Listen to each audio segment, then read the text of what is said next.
Ravi de vous retrouver, très chers téléspectateurs, et très bienvenue sur le Dakarois 221, où aujourd'hui sur ce plateau, nous allons discuter, mais également analyser avec vous les actualités people phares du moment, où premièrement, nous allons parler des appels vidéo communément appelés lomotifs qui ont parcouru la toile et ont fait tirer beaucoup d'encre et de salive concernant tout juste les deux meilleurs amis comme on a l'habitude de les surnommer quand même sur les réseaux sociaux. Ce ne sont personne d'autre que Ngor et Adja. xam naa rek dañuy daal di lié ñaari kàllaama yi maanaam kàllaamay nasaraan si ak kàllaamay kocc gi ngir rek mën a mettre ñëpp dans le bain moom moo xam rek sunu communauté bu ñuy seetaan di nasaraan si waaye tamit di sunu communauté sénégalaise ndaxte béy rek ci sa ay weyu tànk waaw kay bu ñu jógee rek ci loolu daal di wéyandi ci cette affaire de Marème Dial, alors Halima Gadji de son vrai nom quand même, qui se retrouve sur un réseau social, je vais dire TikTok, en train quand même d'échanger des mots ou bien d'échanger des paroles, des propos pas trop soignés avec quand même ses internautes, ses followers sénégalais. Affaire bi nag mu doon loo xam ne ñaawlu nañu ko, même si ci ñaari côté yëpp la ñu koy ñaawloo, mu doon ñi nga xam ne ñoom ñooy saaga, mais également réaction bi nga xam ne wala sax réaction yi nga xam ne Halima jot na ko tenir quand même à l'égard de ses followers, mais ou bien même contre ses followers, parce que jot nañ ci échanger ay saaga mu doon lu ñu ñaawlu lool. En troisième point, nous allons parler du LGBTQ rek mu doon mouvement boo xam ne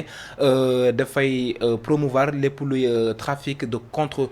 contre nature, la rek wàllum lesbianisme, la wàllum homosexualité, bisexualité, transgenre, également queer, mu mel ni rek dañ ci yokk à chaque fois rek ay lettres pour daal di rek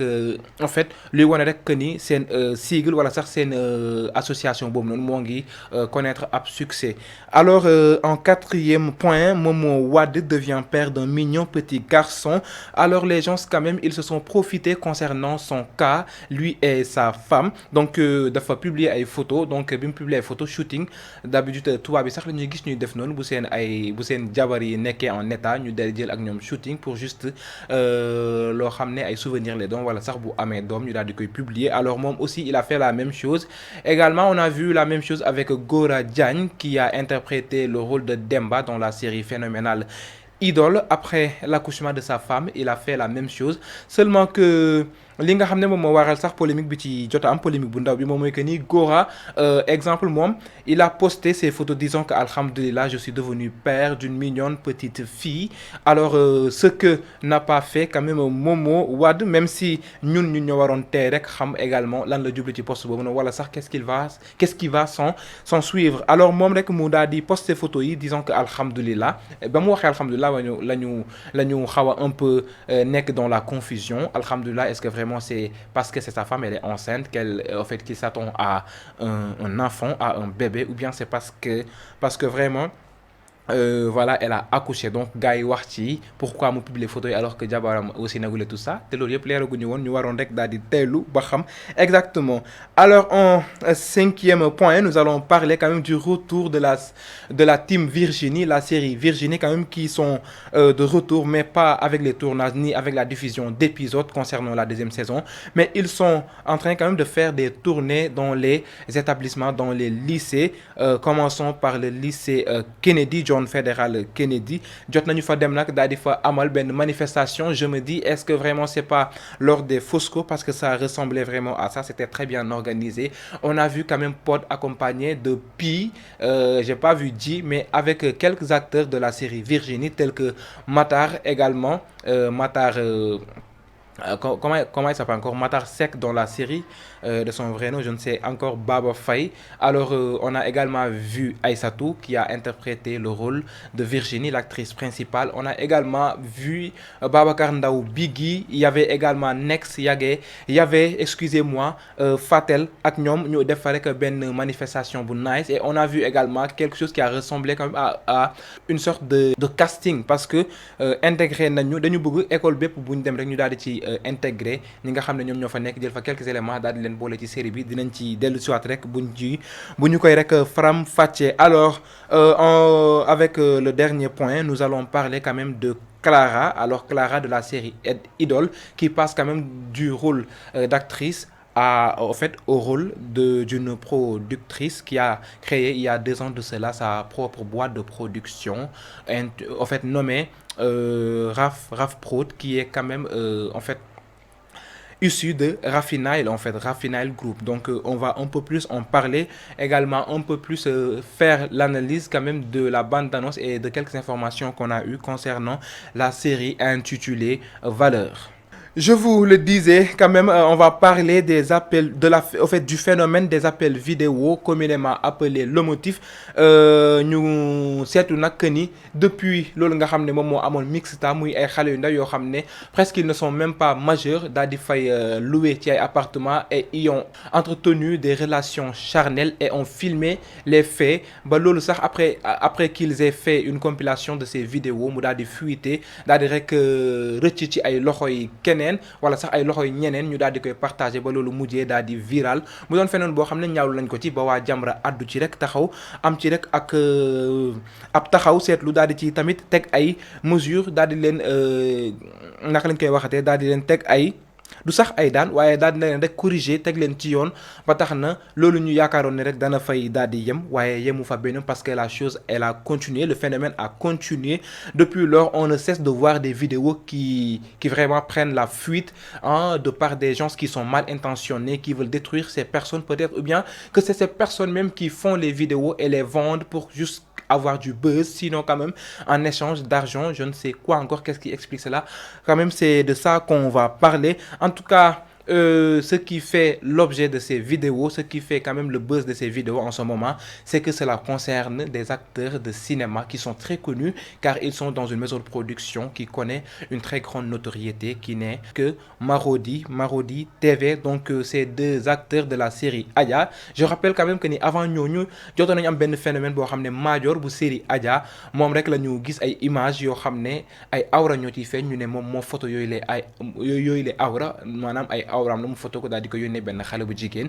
Le problème ou bien la malchance était que xale bu jigéen bi mu ko envoyé dafa nekk xaritu Adamo koo xam ne duma sax taxaw ci ay waxam ndax deful lu dul rek di wili pande ay awray jàmbur wala sax ay vidéo bépp vidéo bu mu jot boo xam ne rek awra jàmbur a ci feeñ wala sax yaramu jàmbur moom lay def daal di koy vulgariser daal di koy publier won ko gars yi à travers ay live Instagram yi muy def. Donc je ne vais pas m'attarder sur son cas. Donc bi xale bi jigéen bi jotee loolu daal di koy envoyé Adamo également def live woo gars yi ñu wax ci bu ngeen seetee sax que ni loolu siiwul sax yenn siiw yi nga xamee ne noonu la yeneen kaay siiwee parce que Madior bi mu duggee ci live boobu noonu dafa daal di rek xamal nit ñi ne que du moom et que c'est des images yoo xam ne ci Google la ko jëlee. Mais même su fekkee Google nga ko jëlee, moi je me dis da nga nekk koo xam ne nit ñi ñu ngi lay suivre même bu dee ku ñu xamul, tu dois soigner ton image. Nit dafa war a bañ lépp luy taqal wala sax lépp luy yàq en fait deram ba ñu tax ñu di la gisee noo xam ne dafa ñaaw, rawatina sax réseaux sociaux yi nga xam ne lépp lu ci dugg pare na ba ay siècle mun nañ ko ciy retrouver def di loo xam ne rek du effacé wu. Parce que tey jii mën na dugg ci benn plateforme fekk gars yi jot nañ ci ñu supprimer ko, ñi ko dugal daal di koy supprimer fekk ñeneen parare nañ ko, alors que ñooñu moom mënoo dem ci ñoom wala mënoo dem ci site bu nekk wala ci plateforme bépp bu mu mën di doon bu ko publier nga di fay jaar pour ñu mën ko supprimer. Alors loolee nag ba mu weesoo pour man sax ñii di ay naataangoom ak fépp fu acteur mën a nekk wala sax fépp fu nit mën a nekk ci àdduna bi war nga mën a jël ci loolee exemple ba tax di nga moytu genre pratique yooyu noonu. Waaye mu mel ni rek loolu dafa mel ni loo xam ne dañ ko dégg fànnarlu ak ci fi jot a xew yëpp, muy li xew Mixta, muy li xew ak Madior ak yeneen i genre vidéo nu yu ñu jot a publier. Naka noonu nag jour le 16 mars Doudou se retrouve nu sur la toile quand même des réseaux sociaux un peu partout sur les plateformes digitales. Alors sa vidéo qu'il a fait, excusez-moi, avec une ex ou bien une de ses ex qui a partagé cette vidéo à Adamo, qui a toujours repris la vidéo. Alors donc c'est devenu vraiment viral ba ñu jot ko ci dal loolu sax daal di indi ab polémique bu rëy ba ñu ne jot na ci plainte et tout ça duma ci xuus lu bëri parce que vraiment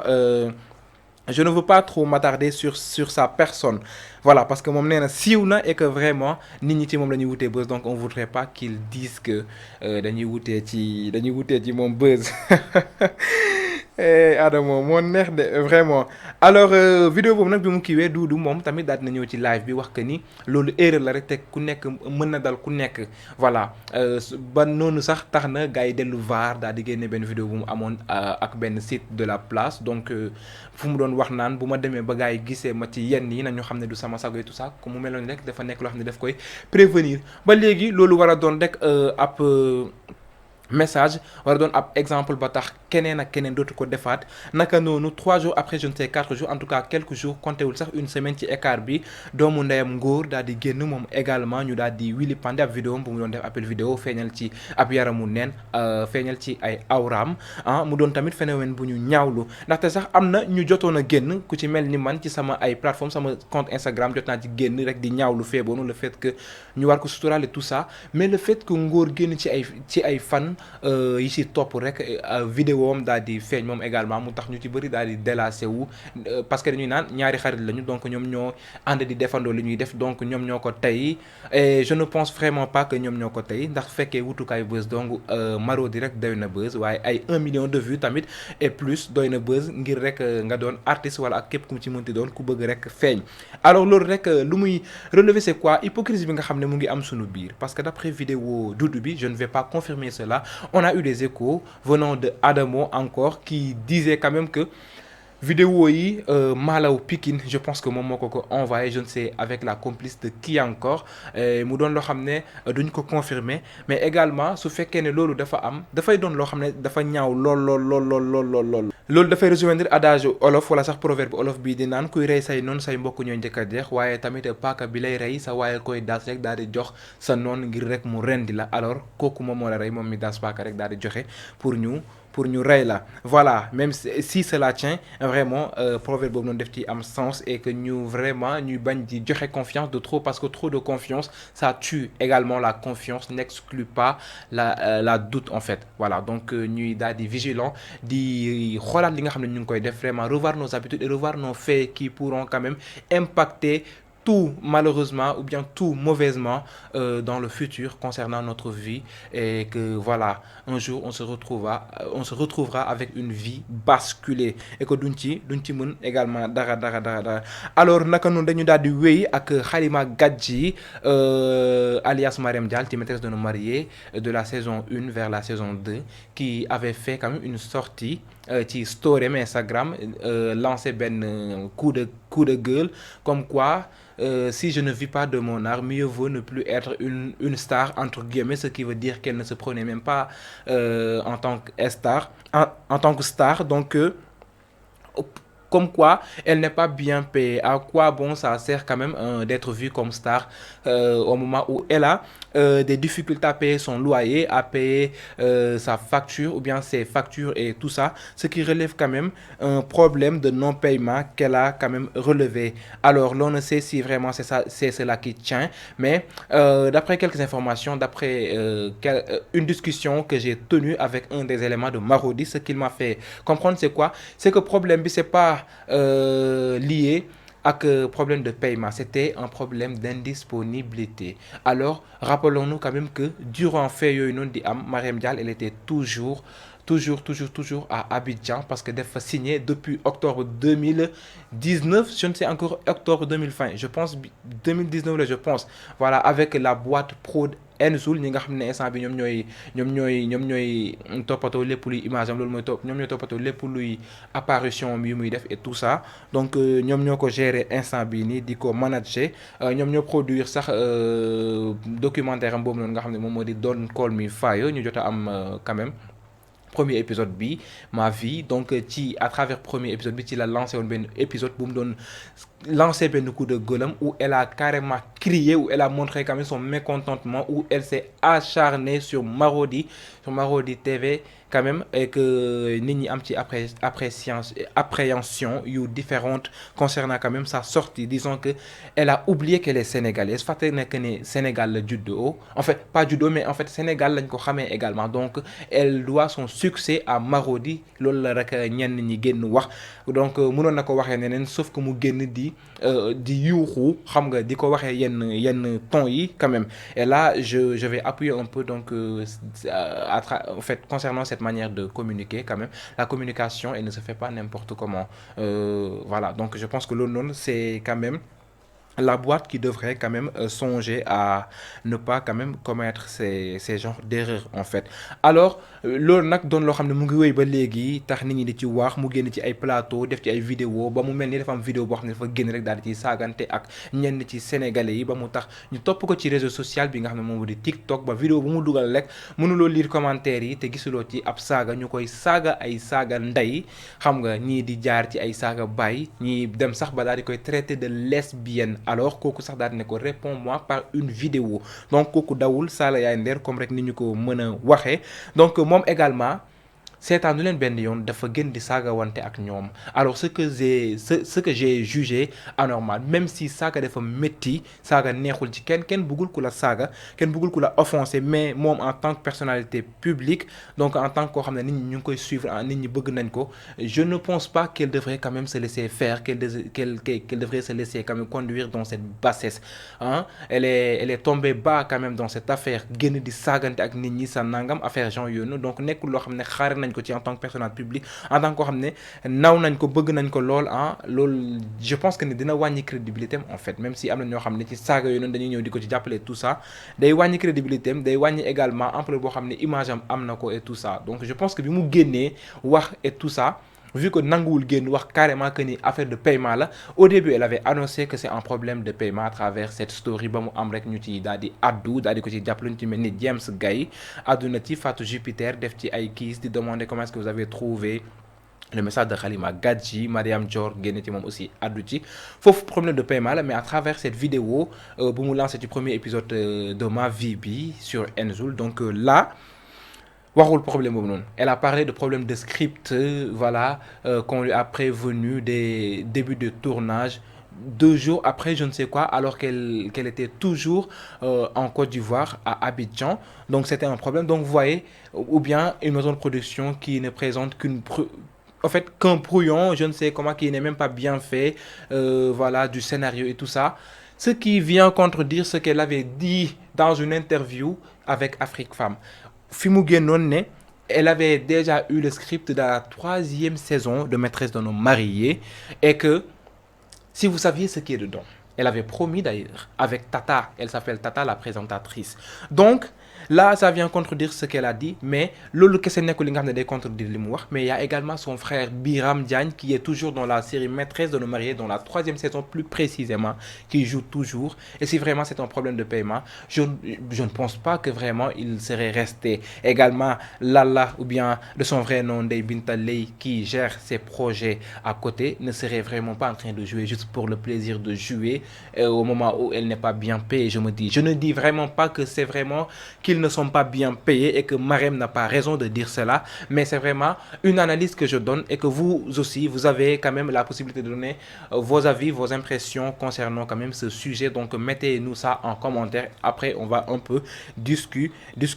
Vraiment il y a vraiment beaucoup de personnages qui sont là-bas et qui vraiment au cas où ce serait pas bien payé, je me demande pourquoi ils sont restés là-bas, à l'image de Ngor Bagnan,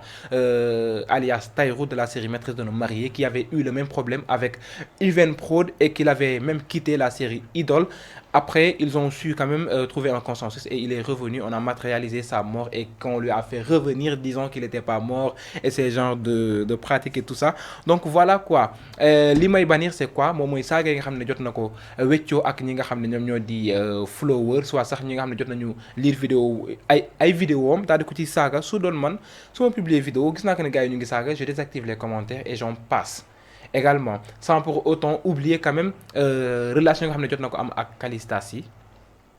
ak casting bi ni mu demee nga xam ne demoon nañ ba producteur bi waxoon que ni est-ce que duñu xooli keneen parce qu'aujourd'hui elle a eu le jeu mais elle a pas eu la posture le lendemain elle est revenue elle a eu la posture mais le jeu était parti n'était pas présent voilà 3 fois casting et après Calista dit non mais on la prend donc après voilà ça va venir et tout ça donc elle s'est acharnée pour que Halima Gadji puisse interpréter le rôle de l'actrice principale donc je pense que mënoon na xool ci loolu également et que mu bañ a def yenn genre sortie bu koy bàyyi buy bàyyi saison bi mu bàyyi ko avec subtilité avec fluidité vraiment defee ko nu mu gën a rafetee fàttali ko ni elle est sénégalaise et elle restera sénégalaise ce qui est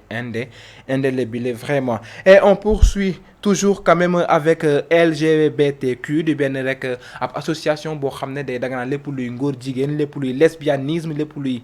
homosexualité bisexualité transgenre ak queer mais li waral rek ma daal di koy teg ci Actu People phare bi moom mooy que ni fi mu toll nii ils ont fait tirer beaucoup d'encre de salive comme j'ai l'habitude de le dire quand même ils ont bourré la toile mais également ils menacent les gens qui quand même font des chroniques contre eux à l'image de Zal youtubeurs et beaucoup d'entre eux de ces chroniqueurs quand même ñoo xam ne jot nañ leen a dal envoyé leen ay message pourquoi ñu ciy wax ku ci mel ni également Du King moom également envoyé nañ ko message daal di koy menacer pourquoi muy wax lu jëm ci ñoom di leen tuutal wala sax di leen manquer de respect comme ñoom nañ ko jëlee Jal youtubeur def na ko waaye gis nañ que ni moom it dawul saala yaay ndeer génnaat na également daal di leen wax ne su fekkee man ak man kese menace mën a lu ma dara te vraiment il a raison Wes Show génn na wax ci également ñaawlu le fait que ñoom ñu nekk di menacer nit ñi et que dañu war à chaque fois képp ku publier di wax contre ñoom ñu dem liker partager affaire bi pour ñu mën a xam ne ñoom amuñ fi doole ñoom en tant que góor jigéen ñoom en tant que lesbiennes yi et ces genres de trafic de contre nature donc amul doole et tu vois même que boo publier di wax ci ñoom dislike yi dañuy bare ba mu leer na ne fii Sénégal trafic contre nature yooyu noonu fii la ëppee ba tax na drapeau bi ñu gisoon ci biir vidéo boobu noonu bi ñu rassembler drapeau yi noonu ci benn pays rek muy firndeel que ni drapeau bépp fa nekk bokk na ci pratique contre nature yooyu noonu ñuy def maanaam bokk nga ci association LGBTQ ñu fekk ci drapeau sénégalais mun nañ que ni rek benn sénégalais boo xam ne nekk na ci benn genre trafic yi nii moom moo ko fa yóbbu wala sax benn association boo xam ne yëguñu ko ñoom ñoo ko fa mën a yóbbu loolu bon je pense que analyse boobu noonu lañ ci waroon gën a mën a am que ni ñuy joxoñ baaraamu tuuma njiitu réew mi wala sax moom ak ay ñoñam duñu tardé ci loolu waaye rek ci sunu 4e point comme je vous l'avais dit Momo Wade devient père d'un petit mignon garçon alors ce qui a fait quand même parler quand même dans les sites voilà dans toutes les plateformes digitales numériques tout ce que vous voulez premièrement dañuy publier ay photos yoo xam ne shooting la moom ak jabaram où elle était enceinte vraiment le ventre était déjà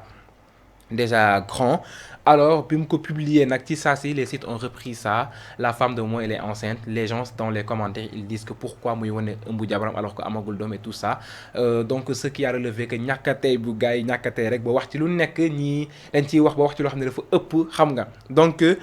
sans ne savoir que jabar ji instant boobu noonu accouché woon na et que je pense que le lendemain ou bien le surlendemain serait le baptême quand même alors mu tuddee doom ji papaam voilà donc je pense que dañ nekk ci dëkk boo xam ne dañuy daal di relier lépp lii di lomotif yi lii di lépp image bu génn dañu nekk ci quête de buzz quête d'abonnés et de like ba tax na gars yi amatuñu temps pour chercher la bonne information ou bien de s'informer, avoir la source sûre avant de faire passer l'information et de ne pas vraiment s'induire dans la diffamation, la blasphémation, tout ce que vous voulez, les mensonges et les fausses informations. Donc, une chose à éviter. Alors, donc, pour le cas de Momo Wade, sa femme avait déjà donné naissance à un petit trop mignon garçon bu mu tuddee papam alors mu doon lu ñu rafetlu vraiment et ñu gis quand même la présence de beaucoup d'artistes ba ci Assane Diouf sax gis nañ ko je ne sais pas si moom moo tudd doom ji mais am na image boo xam ne day relater que ni mu ngi fa woon et mu ngi jonkonoon team doom ji mu nekk image vraiment bu symbolique bu rafet di wane rek ay relations yi mu am ak ñi muy liggéeyandool clash leen benn yoon parce que gis nañ sax ab interview ci ñi fa nekkoon vraiment bu ko en fait mu tontu ci ab laajam ne ko awma concurrence fii ci milieu bi ma nekk man ki may concurrencer c'est qui c'est mon papa parce que je voudrais faire plus que lui parce que moom mooy sama référence mu doon également kàddu ñu rafetlu mais ay témoignages également yu mu alloué rek jabaram comme quoi que jàppewu ko sax jabar kese mais également doomam la donc jabaram également papa la ko jàppee donc dina ko aar yiir ko et protéger ko mu doon rôle boo xam ne jëkkër war na ko am ci jabaram. Alors pour le 5e point nous allons quand même parler de la série Virginie, le retour avec des tournées dans les lycées où ils ont commencé quand même avec le lycée John Federal Kennedy. Alors dem nañu fa dafa ab spectacle accompagné de quelques acteurs à l'image de Matar Seck donc de Biggie Babacar Ndaw, Ner également Nex. C'est Nex ou Ner? Nex, voilà. Donc, Nex, il y avait Fatel Sow, il y avait également l'actrice principale Virginie, et il y avait Pot, il y avait Malcolm, il y avait également Pi, parce que gisuma fa Gia. Alors, il y avait d'autres gens, et que vraiment spectacle bu vraiment marquant. Et à travers quand même spectacle bu, on voit que ñoo ngi essayer indi benn pratique que bépp lycée bu ñu dem et ils vont choisir des personnes quelques élèves yoo xam ne dinañu bokk ci deuxième saison wu série Virginie bi mu nekk benn genre casting bu ñuy def peut-être que dañu soxla beaucoup plus d'éléments ci deuxième saison wu série Virginie bi moom moo tax ils ont procédé à cette pratique vu que boo wootee casting c'est la cata en fait day fees del moi-même je sais de quoi il en est question ci casting yoonu parce que voilà à chaque fois j'y suis et damay dem pour également casting mais également pour jël ay impressions jël ay vidéos et tout ça donc je sais vraiment de quoi ça parle et comment est-ce que ça se passe les castings dafay métti trop li ko expliquer c'est quoi c'est parce que presque tout le monde veut adhérer Marodi et que le cinéma sénégalais a connu un très grand niveau et que chacun voudrait également devenir acteur. Maintenant, reste à voir si c'est par pure passion ou bien c'est juste par pur le vouloir se taper du buzz. Voilà. ñu wéyandi rek ci sunu dernier point di kii di Clara bu série Idole daal di rek créer sa propre maison de production il y a de cela 2 ans et à travers sa maison de production elle avait déjà produit un court-métrage de 11 minutes et quelques secondes donc intitulé Quand on refuse, on dit non, là où c'est la femme qui a été mise en avance. D'ailleurs, pour rester quand même dans le thème de la femme, ça a été publié la journée du 8 mars, même si la bande-annonce a été publiée la journée du 5 mars. Je pense que c'était 2020, bien sûr. Donc, 2019, je pense que 2020 la woon si je ne me trompe pas parce que un an la def donc mois de mars la woon pour ñu rendre hommage la femme donc boo leen seetloo sax fekkee vous n'avez pas encore suivi vous pouvez aller retrouver ça sur leur chaîne YouTube Raf Prod ñu wax ci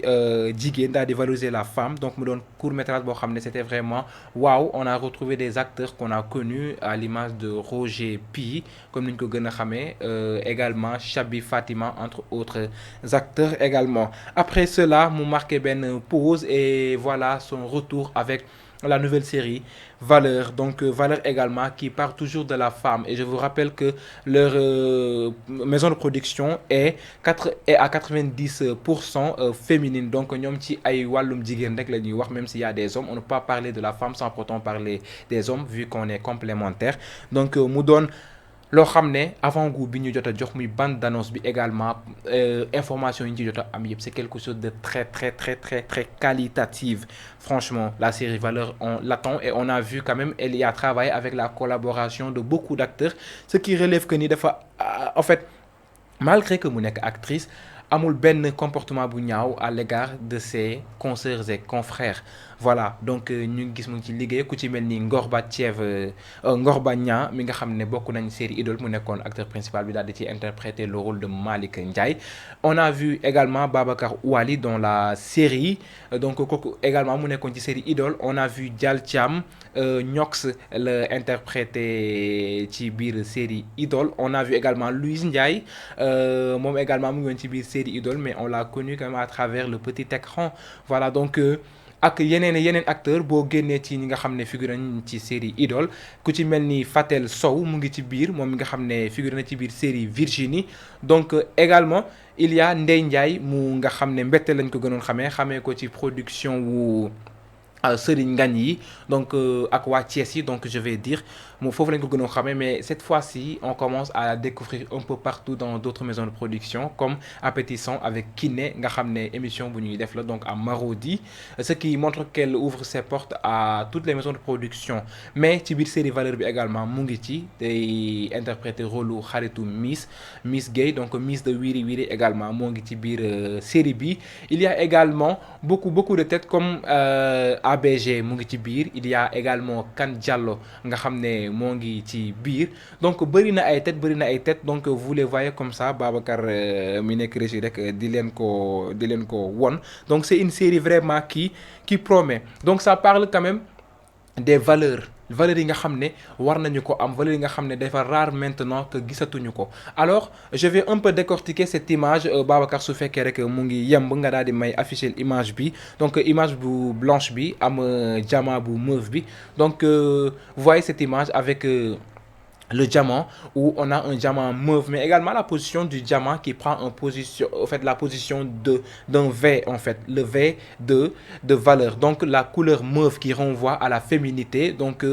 à valeur féminine voilà le V du diamant mais également de la couleur mauve qui renvoie à la féminité donc la valeur féminine ce sera la valeur féminine qui sera mise en avance mais le fait qu'ils aient choisi le diamant pour quand même en fait symboliser valeur donc je me dis le diamant c'est une pierre précieuse très rare donc à l'image de cette rareté on peut tout juste insinuer ou dire que nos valeurs sont maintenant rares on ne retrouve plus nos valeurs qui datent de très longtemps qu'on voyait à travers nos ancêtres à travers nos grands-parents nos grands-parents grand-mère grand-père et tout ça donc dafa raar gisatuñu loolu aada ak cosaan wala sax ay valeur wala ngor fulla fayda jom bi nga xam ne ñu ngi ko doon am nga xam ne sunu ay waajur moom la ñuy inculquer dafa raar mu mel ni rek dafa réer